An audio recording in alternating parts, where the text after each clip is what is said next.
Hello viewers, today we are baking the spiciest, most flavorful chicken thighs with a homemade chipotle pepper sauce. We'll start by making the chipotle pepper sauce. So I'm using chipotle peppers in adobo sauce. Just go ahead and place those in a blender.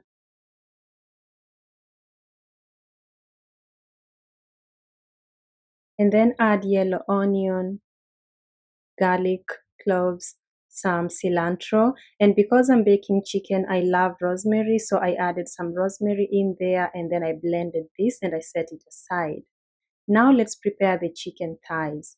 I'm using 6 pieces, and the first step I usually do is to trim off excess skin from the chicken because when it bakes, it looks better that way. So just use your kitchen shears and trim off all the excess skin, excess fat before you bake your pieces, before you bake your chicken. I really love this step, but it's optional, so you can skip it if it doesn't bother you. When you're done trimming, you see it looks much better. So just go ahead and place all the chicken pieces in a bowl. And now we are ready to season. So of course, the first thing is gonna be our blended chipotle pepper sauce. It's extremely hot, so please adjust the measurement according to your liking. For these 6 pieces, I used about a third a cup. And then I have ground seasonings, starting with paprika, thyme, black pepper, onion powder, garlic powder, and salt. Again, you could adjust things here depending on your preferences. Go ahead and add your ground seasonings into the chicken, and then you'll need some olive oil or vegetable oil, about 3 tablespoons. Add that in there, and now mix, mix, mix until everything is nicely coated. I just want to mention that I have all the measurements of the ingredients in the description box, so don't be worried, you have everything there to help you make the recipe. So rub until all the pieces are evenly coated with the seasoning, and as you can see, mine is very rich, but you could also tone down and use just a little bit of the chipotle pepper sauce. When it's like this, you are going to lay it out.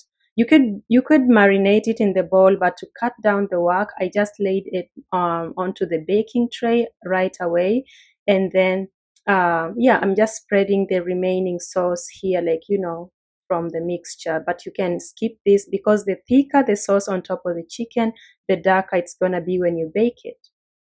So you could skip this additional sauce on the pieces.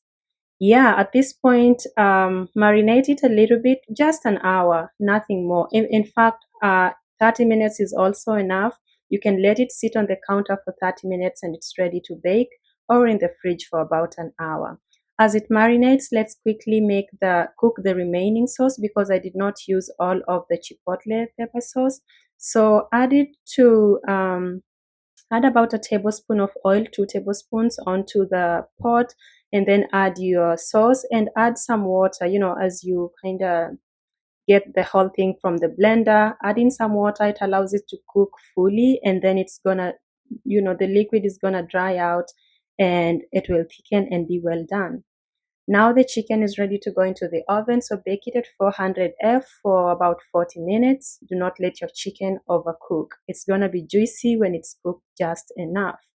And now the chipotle pepper sauce is also done. This is a very hot sauce, very flavorful, and you can eat it with the chicken, but you could also use it as a dipping for any other type of thing that you want, like potato wedges, but it's best with meats. That's done. And now the chicken is done too. I know it looks darker here, but it's not burnt. That chicken is very tasty and the seasoning is just so good. So I'm gonna just cut this piece here with a little bit of the hot sauce. But of course you could add rice or wedges or mashed potatoes, whatever you wanna enjoy your chicken with.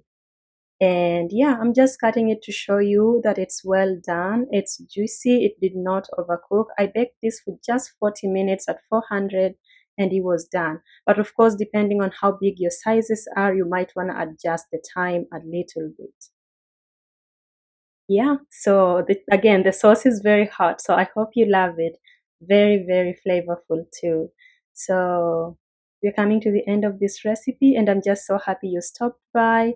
I will also have a separate recipe for this sauce on the channel, just in case people want the sauce alone and not the chicken.